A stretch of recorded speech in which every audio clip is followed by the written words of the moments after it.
Explain construction of forced blast oil circuit breaker with a figure.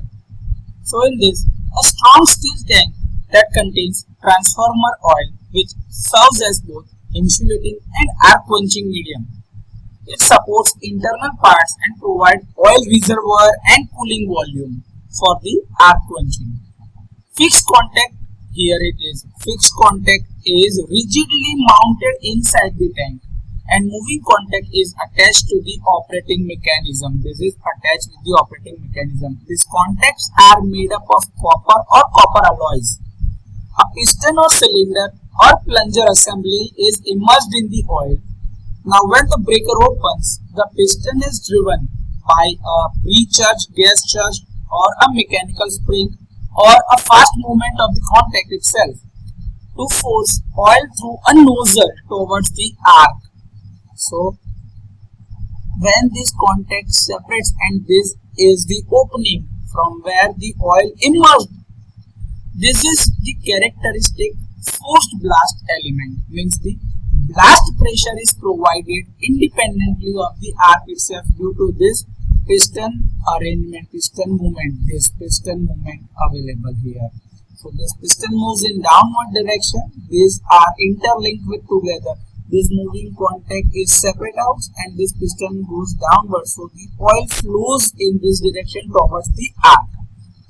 A-shaped passage or nozzle that converts piston motion into the high-speed jet of oil directed across the gap where the arc forms.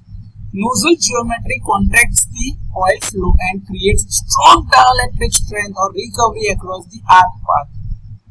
Now after the oil jet drives the arc is elongated and cooled inside the arc splitter structure, that is a metallic plates or insulating barriers connected or they constructed to split the arc or elongate the arc, where oil vapor and decomposed gases help extinguish the arc. Porcelain or epoxy insulator supports the live parts and isolate them from the grounded tank.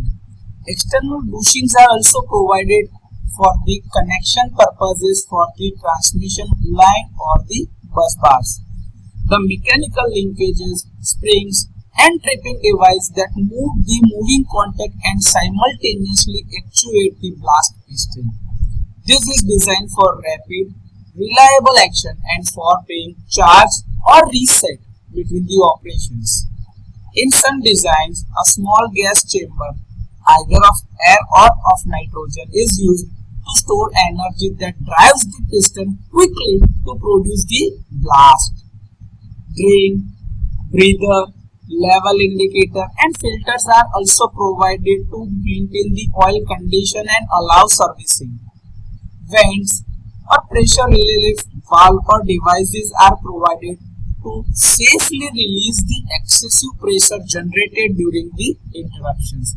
So this is the basic constructional details of forced blast oil circuit breaker, and the figure is shown in this like this. A simple construction.